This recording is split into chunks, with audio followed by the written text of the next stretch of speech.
पुराने जमाने की बात है। एक मुल्क का सेनापति बादशाह से भी ज्यादा ताकतवर था। बादशाह इसी बात को लेकर हमेशा परेशान रहता था। एक दिन सेनापति ने अचानक बगावत कर दी और बादशाह का कत्ल करके खुद सल्तनत का बादशाह बन गया। काफी साल बादशाहत के मजे लूटने के बाद उसने दरबार में ऐलान किया कि अब वक्त आ गया है कि मैं अपनी सल्तनत किसी और के हाथ में दे दूं, मगर मेरी एक शर्त है कि मेरा उत्तराधिकारी मुझसे भी ज्यादा चालाक और होशियार होना चाहिए। मैं अपने वक्त में इतना होशियार और चालाक था कि एक ही वक्त में 10-10 घरों को एक साथ अपनी चालाकी से लूट लेता था। यह सुनकर दरबारियों में से एक शख्स जिसका नाम बिल्लू था, वह आगे बढ़ा और कहने लगा, हुजूर, आप 10 घरों की बात कर रहे हैं, मैं तो पूरी की पूरी बस्ती ही खा जाऊं, वह भी बिना डकार लिए। सेनापति बादशाह ने कहा, तो ठीक है, तुम पास वाली बस्ती में जाकर अपना कमाल दिखाओ। अगर तुम सफल रहे तो मैं सारा राजपाट तुम्हें सौंप दूंगा। बिल्लू वहां से निकल पड़ा, अपनी बीवी को साथ लेकर बस्ती की ओर। वह एक सौदागर के भेष में उस बस्ती में रहने लगा।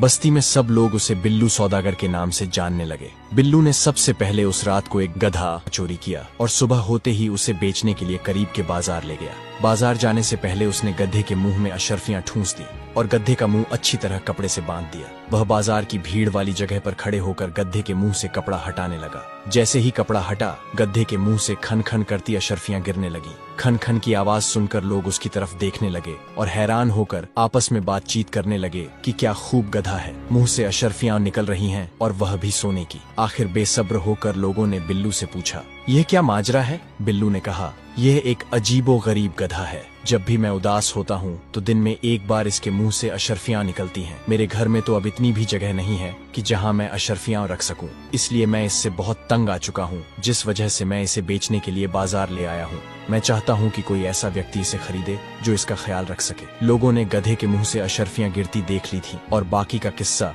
बिल्लू सौदागर ने बता दिया था। सबने यही सोचा कि इसके लिए अगर मुंह मांगी कीमत भी दे दी जाए तो सौदा महंगा नहीं। अब लोग इस गधे को खरीदने के लिए बोलियां लगाने लगे। आखिरकार एक बनिए ने गधे को 10,000 सोने की अशर्फियां देकर खरीद लिया। बिल्लू सौदागर ने 10,000 अशर्फियां बनिए से ली और जमीन पर पड़ी अशर्फियां उठाकर घर चला आया। दूसरी तरफ बनिया गधा लेकर अपने घर की तरफ चला गया। सब लोग तमाशा देखने के लिए बनिए के पीछे पीछे उसके घर पहुंच गए। बनिए ने कहा, भाइयों, चलो अब गधे के मुंह से अशर्फियां निकालते हैं। बनिया और बाकी लोग उदास शक्ल बनाकर गधे के सामने बैठ गए। काफी देर इंतजार करने के बाद जब अशर्फियां गधे के मुंह से ना निकली तो वे परेशान हो गए। इस दौरान एक अक्लमंद शख्स वहां से गुजरा। उसने जब देखा कि इतने सारे लोग परेशान बैठे हैं तो उनसे पूछा, क्या माजरा है? बनिए ने उसे सारी बात कह सुनाई। उस अक्लमंद आदमी ने बनिए को बताया, तुम्हारे साथ धोखा हुआ है। इससे पहले कि वह लुटेरा भाग जाए, फौरन उसे पकड़ लो। सब लोग इकट्ठे होकर बिल्लू के घर पहुंचे और दरवाजा खटखटाकर बिल्लू को आवाज दी।